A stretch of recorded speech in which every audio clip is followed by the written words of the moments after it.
Hello, ladies and gentlemen. Welcome back to another video. Today, I know it's not Sunday, but it's Monday. Super scary Mondays. Remember that? Yeah, I don't think you do, because I'm pretty sure it was either Sunday or Monday that I did this. Like, I did a first video on this.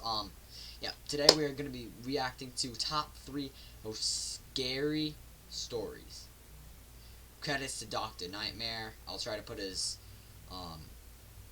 channel link. I will try to put his channel link in the description. All credits go to him. So yeah, let's do this. Roll the intro.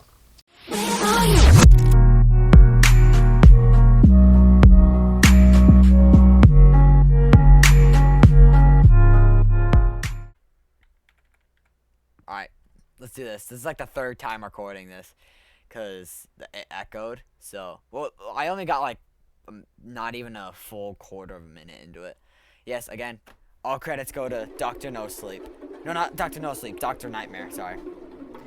3 creepy true horror stories. Story number 1. I was house sitting for my grandma one weekend while she went to Florida with some of her church friends. I was sleeping in the guest bedroom next to her room. The guest bedroom always had 2 twin beds inside of it that my brother and I would sleep in when we had sleepovers at her house. I took the bed next to the window, but before getting into bed, I checked all the doors making sure they were locked. When I did get into bed, it was early, and I didn't actually go to sleep for a while. There wasn't much to do at my grandma's house. I was just on my phone for an hour or two, watching videos, texting people, whatever. Hold on, so you're telling me that you basically were on your phone for a while, staying up? Jeez, even I'm not able to do that. Also, don't question this. I did get a haircut. I'm still your friendly neighborhood no age. That's when I thought I could start hearing someone's voice outside. It sounded like a woman's voice, saying hello. Oh, that's creepy. I left the bedroom and inched my way closer to the front door, moving slow because I was trying to listen. Hello. It was a woman's voice. Don't like that. Just going hello like every 10 seconds. Run. Run. As I got closer to the front door, I realized that's where it seemed to be coming from. My grandma's door doesn't have a peephole, but the windows in her dining room gave a clear view of the front porch. So I went over to that window to attempt to get a view of who was out there. No. I tried peeking my head in between the plastic blinds without making it obvious. But I guess I didn't do a good job of that, because when I looked, I did see a woman on my grandma's stoop, and she was looking right at me, as if she knew I was going to be looking through those blinds. What the hell? Once again, she said hello, with some freakish smile on her face. This woman was older, but don't picture her as some innocent-looking, small old lady. She looked like she was maybe late 50s, early 60s, and something about her face just skeeved me out. I moved away from the window and thought maybe it was one of my grandma's friends. It was midnight though. Why would anyone come to the door this late? And why wouldn't she knock or ring the bell? Why was she just standing out there going hello over and over? I was genuinely unsettled. I just went back to the guest bedroom and shut the door. Now with the door shut as opposed to before, I couldn't hear that woman anymore. Maybe it was that, or she just decided to leave. I started texting everyone about it. She's gonna go up to your window, telling them how bizarre it was. But a good amount of time passed in silence, and I was starting to calm down. Okay. My sisters were telling me to call Grandma, but there was a 0% chance she was awake, and she barely ever even checked her cell phone anyway. Just like that, something broke the silence. A banging at the window. No. Not Stop. a knocking or tapping, banging. Don't look over. I felt that fierce pain in my chest area as my body entered that fight or flight mode. Shortly after the banging stopped, I heard that familiar voice say hello. With that boost of adrenaline, I guess I had the extra confidence to grab the blind and push it up. There I was, face to face with this horrifying older lady, with only a thin layer of glass between us. I screamed at her smiling, gross face, "I'm calling the cops." I pulled the blind back down and ran back outside to the living room. I looked around the house, then ran upstairs to box myself into the upstairs guest bedroom. I didn't want to actually call the cops. I don't know why. I wanted to just wait it out. I crawled into the bed in the upstairs guest bedroom and tucked myself under the covers. A couple hours later, I was still awake, and I finally only then went back downstairs to look outside each window. That freaky old lady seemed to be gone. The next morning, I called my grandma and told her what happened. She started yelling into the phone, clearly panicking and distressed. She told me how a few days earlier, she was being watched in the grocery store by some woman about 10 years younger than her, who just kept smiling at her for no reason. I told her to calm down. I didn't entirely know whether to correlate the two or not, but when we eventually got off the phone with each other, I did have to give it a second thought. My grandma is 75, and she has lost a bit of her wits, so I do have to take some of the things she says with a grain of salt. But the way she yelled into the phone about the woman in the store really gave me the chills, and I still wonder if it could have been the same person. Oh, come on, I hate ads. I'm just gonna do that and bop. Oh, I do not like that. Oh, like, that's creepy always. Like, okay, so a few years ago, I had this weird nightmare of it was like a woman. Like, it looked a lot like my mom, and she basically crawled out of a staticky TV, and she looked like she was a little older. But it creeped the heck out of me when I was younger. And I still think of it to this day, but at the end of all of it, I always know that it's a nightmare or a scary dream. That's all I really had to say. Sorry. Story 2. My name is Nicholas. I'm currently a freshman at Syracuse University, which doesn't exactly sit in the safest area. I just went through a breakup with my first girlfriend. Ouch. So I started getting back into the online dating scene. Oh, come on. I was using the app Hinge when I found some blonde girl named Stephanie who I really connected with. She also went to Syracuse. We both liked to read, go to the movies, we even had the same sense of humor. I suggested we go on a movie date, and she said she'd love to. She told me to meet her at some specific point near campus and she'd pick me up. So, around 9 o'clock, I waited on some corner of a normal neighborhood block, 9? waiting for Stephanie. Why that late? She asked me to share my location with her, and so I did. No, don't. Okay. A few minutes later, I saw a car turn down the street and start approaching me. Then it stopped in front of me, and the driver rolled down the window. It wasn't Stephanie, though, but some old random guy.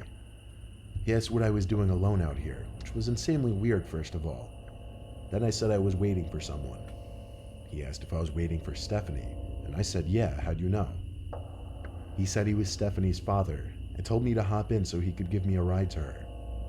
No. I took a good look at him. Stop. And he looked a little old to be her father, to be honest. Stop. I'm no idiot when it comes to sketchy situations. So I said in a firm voice, why didn't you tell me you'd be picking me up? He claimed he didn't trust a random guy meeting up with his daughter, and wanted to meet me first. I took another good look at the man and didn't say anything. I simply started walking away in the opposite direction from where his car was facing. He started yelling, hey, hey, sounding surprised that I was just walking away like that. But I've heard way too many kidnapping stories to know where this could potentially go. Yes. I heard Don't the guy's trust car strangers. moving, and I turned to make sure he wasn't doing a U-turn to follow me. I breathed a sigh of relief when he drove straight and turned left out of sight. I continued walking down the block towards campus. I got to the corner of the block and was just about to make a turn when I noticed what I was pretty sure to be the same car the man was driving, just parked on the side of the road with the light shut off. I briefly tried looking into the window as I passed, but the glass was tinted. I tried not making it obvious that I was suspicious and continued walking. I got a text from this so-called Stephanie person saying, why didn't you get in the car with my dad? I ignored the text and continued walking. I kept looking back to see if the car would move. When I got to an intersection in the road, I turned right and then full-on booked it in the direction of campus. Surprisingly, I wasn't followed. Don't trust I strangers. made it back to kids. campus out of breath and started walking to my dorm building. I felt like I heard footsteps following me, though. I thought maybe I was being paranoid, but when I heard a piece of broken glass being kicked by someone's shoe, I knew I was being tailed. Uh-oh. I made a point of ducking down behind a van and stopping to give me time to listen for where their footsteps were coming. They were a few cars away from me. Then I remembered. I never stopped sharing my location with Stephanie. Oh, Should you I say that man? idiot. I saw him. It was that old man. He was approaching from between two cars across from me. He yelled something that I didn't fully understand, but it sounded like he said, "Come back and I'll take you to her." He had to be like 60-something. There's no way he would catch me if I sprinted. I lost him easily when I ran, and made it back to my dorm room. My roommate wasn't there, so I had no one to talk to about it. But when I lay in my bed, I got another text from that man, and it was shocking. It said, "You're a little piece of fucking shit. You're lucky you got away. I would have strangled your ugly ass." I still have the screenshot. I replied saying thanks for the threat, it's going straight to the police, and I blocked his number. I still have the conversation saved as evidence, and I plan on going to the police with it eventually. Hopefully they are able to do something about it. Tostitos. Yum. Yo, that one was creepy. Story 3. Final story. Final story for Super Scary Monday. When I was 18, I had a side job as a part-time janitor at my high school over the summer. I would work sometimes days and sometimes nights, anywhere from 9 a.m. to 12 a.m., depending on how much money I needed. Oftentimes I would be left to lock up the building when the older janitors have left. This was a time before the high school had cameras installed in every single hallway. So one night, one of my superiors, Tom, had to leave early, meaning I'd be finishing up the rest of my shift alone, and I'd be locking up for the night. He told me to text him if I need anything, as he always did, and then he left. I loved it when I was left alone because usually I'd just do half an hour of work and then just hang around on my phone or leave early and still get paid for the whole shift. I definitely pushed it with the things I'd get away with at that place. One of the things Tom asked me to do before leaving was bring all the extra seats in the gymnasium from the assembly down to the basement storage room. So I figured I'd do that, then just go home. I grabbed a stack of 6 chairs and started carrying it down to the basement. The lights in the storage room were very dim. They kind of suck. The whole basement of that school wasn't exactly pretty. It felt more like a basement to a warehouse. Anyway, there were what appeared to be a bunch of art mannequins covered by paint cloths. You know, those big things that look like blankets. Yeah. It seemed all the school's art supplies were stored down here. I dropped a stack of chairs down where the rest of the chairs were stored, then went back up to the gym to get more. I came back down with more chairs. I noticed one of the mannequins was exposed now. The blanket was removed from on top of it. I know for sure it was covered minutes earlier because it was one of the front ones. I texted Tom That's not saying, "I think creepy." someone's down in the basement." He said back, "What do you mean?" And I said one of the art cloths were moved. He took a minute to respond saying no one else should be there. Then I noticed something. The art cloth, tucked in the corner of the storage room, sitting outside of the light that was produced at the center of the It was room. gone. It was covering something, surely. Oh. I started to tiptoe over to it, but when I was a few feet away from it, I realized whatever was under that cloth was moving just ever so slightly. There was undoubtedly someone hiding under there. I ran back upstairs and locked the basement door. I texted Tom saying someone is hiding under a cloth in the basement. He said call the cops, but I insisted he just come back since he only just left like 10 minutes ago. He didn't want to come back though. He told me to be a man and confront whoever was down there. So I went down to the basement again. However, the cloth was now strewn flat on the floor, and whoever was hiding under there was gone. Oh. But possibly the scariest thing was yet to happen. As I stood in the storage room, there were loud metallic thumps coming from above my head. I looked up and saw an indent slowly forming in the large air vent above me. Someone was crawling through the main vent, then just stopped literally above me. And then, bangs. Bangs like whoever was in there was trying to break open the floor of the air vent. I didn't know what was happening, but I was officially done with this. I ran up the stairs, locked up the school, and went home. I told Tom the partial truth the next day, that I thought I saw someone in the corner and it was gone when I went back. Then I claimed there was nothing else I could say. Thank God it was my last week there, so it wasn't my concern anymore. That's it. Bruh, that was creepy. Oh, I just loaded onto Discord. That was creepy. Okay, I like Dr. Nightmare. He's an amazing content creator. But yeah, guys, hope you all enjoyed this video. If you enjoyed, smash the like button and subscribe in the face and subscribe, and turn on notifications to get notified when I upload. And yeah, go check out my Discord server and everything else. Link in the description. And yeah, see you on the next one. Peace out.